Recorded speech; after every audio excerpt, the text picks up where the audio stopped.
There's no feeling more intense than starting over. If you deleted your homework the day before it was due, as I have, or if you left your wallet at home and you have to go back after spending an hour in the commute. If you won some money at the casino and then put all your winnings on red but it came up black. If you got your best shirt dry cleaned before a wedding and then immediately dropped food on it. If you won an argument with a friend and then later discovered that they just returned to their original view. Starting over is harder than starting up. If you're not ready for that, like if you've already had a bad day, then what you're about to go through might be too much. Feel free to go away and come back. I'll be here.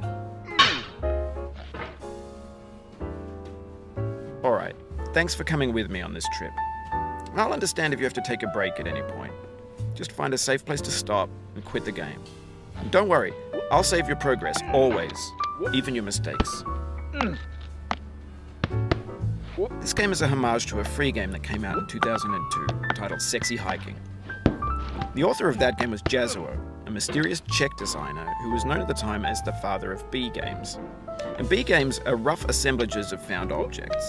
Designers slap them together very quickly and freely, and they're often too rough and unfriendly to gain much of a following. They're built more for the joy of building them than as polished products. In a certain way, Sexy Hiking is the perfect embodiment of a B game. It's built almost entirely out of found and recycled parts, and it's one of the most unusual and unfriendly games of its time. In it, your task is simply to drag yourself up a mountain with a hammer. And that act of climbing, in the digital world or in real life, has certain essential properties that give the game its flavor. No amount of forward progress is guaranteed. Some cliffs are too sheer or too slippery. And the player is constantly, unremittingly in danger of falling and losing everything. Anyway, when you start Sexy Hiking, you're standing next to this dead tree that blocks the way to the entire rest of the game. It might take you an hour to get over that tree, and a lot of people never got past it. You prod and you poke at it, exploring the limits of your reach and your strength, trying to find a way up and over. And there's a sense of truth in that lack of compromise.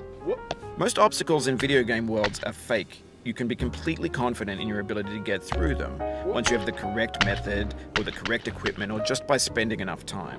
In that sense, every pixelated obstacle in Sexy Hiking is real.